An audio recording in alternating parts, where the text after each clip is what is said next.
I couldn't sleep tonight. As is, I'm sure, with most of you, what's happening in our country is on my mind. And I haven't spoken yet because I haven't really been able to put my thoughts into words. I've agreed with many of you. I've been reading your posts, so keep doing it because it's working. And I've been talking with other people about this situation. But I also thought, what can I say? I'll never know how a Black person feels. I'm white. I'll always be white. So I don't always know if what I'm saying is going to matter. But I've been trying to get a grasp of what's actually going on, and that prompted me to look inward, as I think we all should from time to time.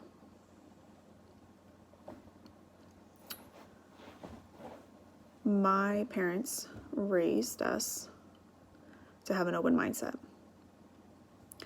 They raised us to question authority. They told us just because someone has a badge and uniform doesn't mean that they're right.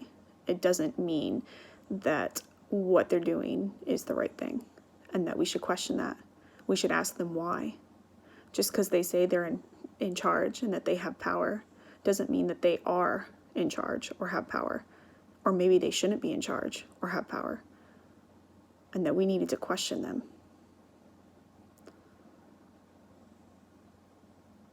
I'm sure this open mindset made parenting a little bit more difficult for my parents because my brother and I questioned pretty much everything. But I think it was good. And to this day, we still push those societal norms. And we always ask, why? Why are we doing this? I think that's our biggest question. Why? I mean, my least favorite phrase is, because that's the way we've always done it. So, that doesn't make it right. That doesn't mean we should continue it. Just because we've done it that way doesn't mean we shouldn't change. My parents also raised us to treat those who are different than us as equal, whether that be LGBTQ, person of color, or someone with a disability. And I remember from a very young age, my parents telling me that the only way we could get through a race divide is by interracial relationships. That once everyone has married across those lines and propagated and had kids, then those lines no longer define us because we've just blurred the edges. And instead of being this race versus that, we're all just one. We're family. And that may not be the answer. I don't know.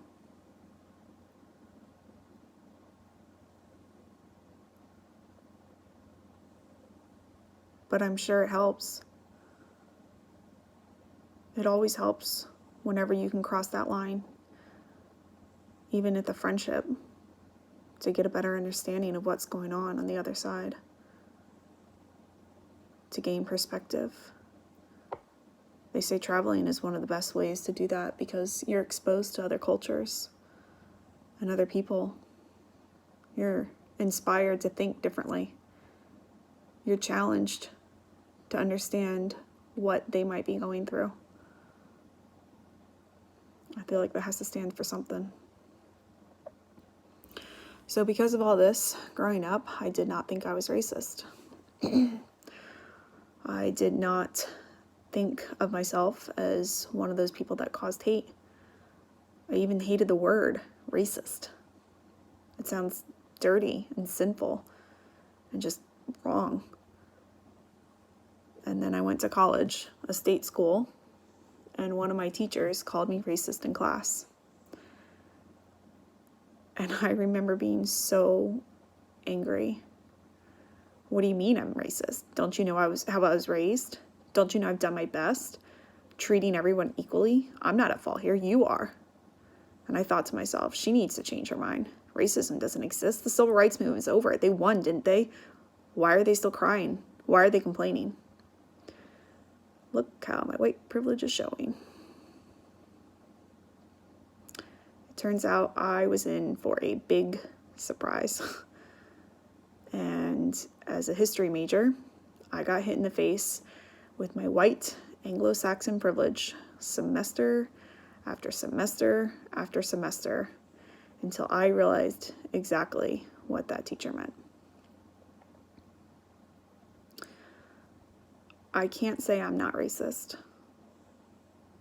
As a white person in this world, I've always been given the upper hand, and I've never had to worry about the mundane things. I know my whiteness has benefited me.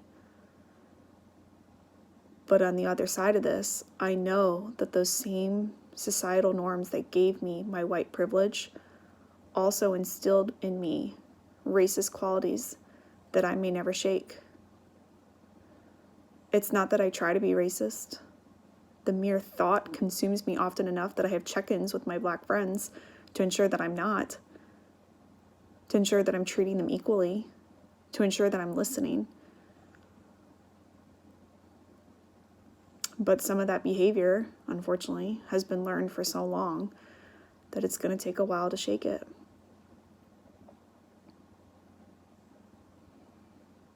Because we're talking about generations worth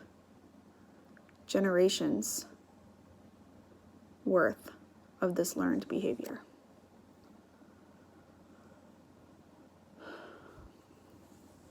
So I thought to myself, why was I so upset about this teacher making this accusation? And for many accusations, I was upset because deep down inside, I believed it to be true. Or rather, I didn't believe it wasn't true. Let me clarify. If someone were to call me a boy, a nasty, ugly, dirty boy, I would probably laugh it off. As you can see, I'm not a boy. I don't identify as a boy. There's nothing boy-like about me. So I know full and well that those aren't true. It wouldn't bother me. I'd probably just brush it off. And when retelling the story, I'd probably say, oh my gosh, the craziest thing happened. This person said I was a boy. That's weird.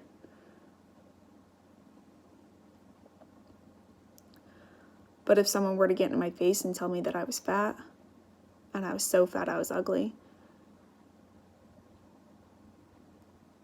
I wouldn't be able to shake it. At least not as easily. And why? Because they obviously hit an insecurity within myself. They hit that sore spot. And now I'm starting to question my weight and my diet and my appearance because they thought I was fat, so maybe I am fat. Maybe I'm not seeing it. Maybe what I see in the mirror is different than what they're seeing. They figured out my weakness. They tore my shield down. And now I'm angry and I'm yelling back. I'm hurt. I'm crying in a corner.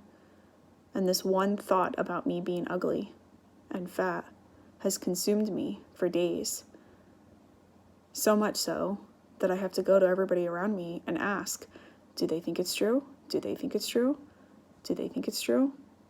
Until I get enough justification that I can put that thought away and say, it's not true.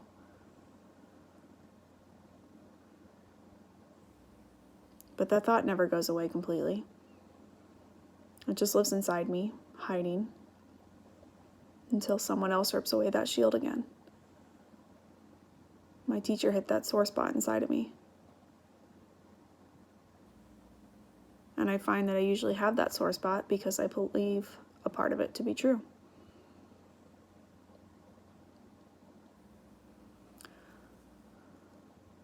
So I've struggled with my emotions this last week. Even longer than that.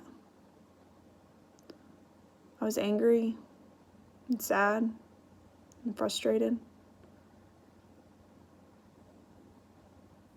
all the things that I've been so many times before when I saw George Floyd murdered. I wanted justice.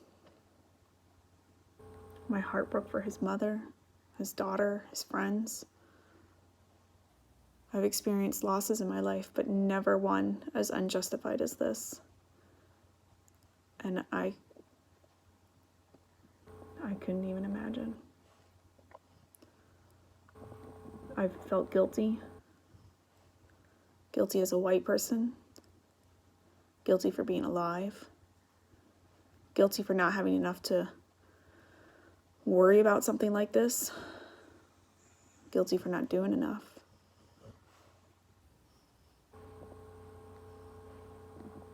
History has shown me that in the United States, we, white people, have promised black people equality. We promised them freedom if they fought in the Revolutionary War. We promised them citizenship if they, during the Civil War. We promised them when we would treat them equally during the Civil Rights Movement. And yet, 250 years later, a few cops decided that George Floyd's life was worth $20. And I am ashamed.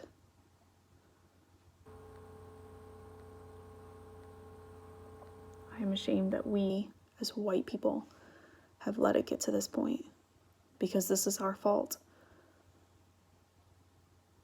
We should have done better. We should have raised our kids better. We should have been listening to black people years ago when they voiced their opinions. But we didn't. There was always a yes, but. Yes, you can have your citizenship, but we have Jim Crow laws now. Yes, you can have civil rights movement, but we're still going to treat you differently. Yes, but. There should be no more yes, buts. We need to switch that to yes, and.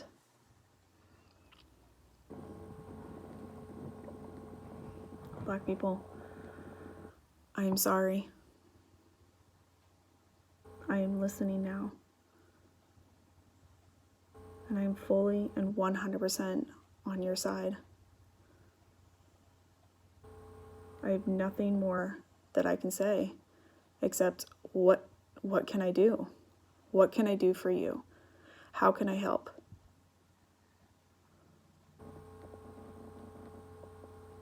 I realize others might not be listening. I get that. They are too hurt. They haven't looked inside and figured out why they feel so unsettled. And I hope they get there. And I'll do my best to show them how to get there. But I'm here. I'm listening. I can no longer let you all die while I sit idly by. I realize that there's nothing I can say to make you all feel better at this time. There's nothing I can say that will bring back George Floyd and Ahmaud Arbery and Breonna Taylor. There's nothing I can say that will magically remove all racism. There's nothing I can say that will weed out the bad apples in our society. But know that I am here for you.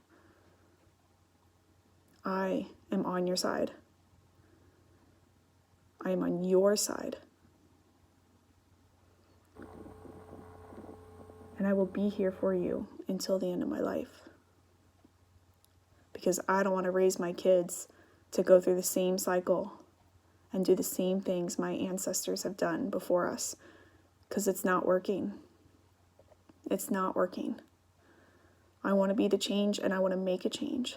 I want you all to feel heard. I hear you.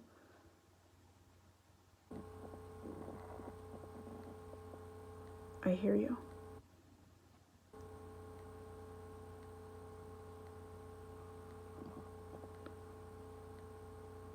And for any white person that's going to yell at me about this, I need you to just quiet your white privilege for just a moment. You are okay.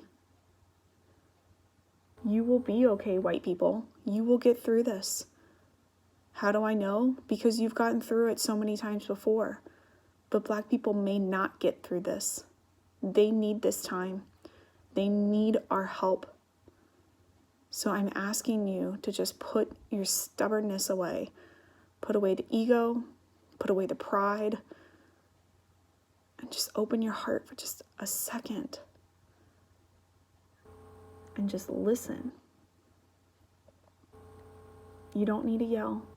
You don't need to speak. You don't even need to say anything. I think you'll find Black people will have all the words. They will have all the answers. Just listen.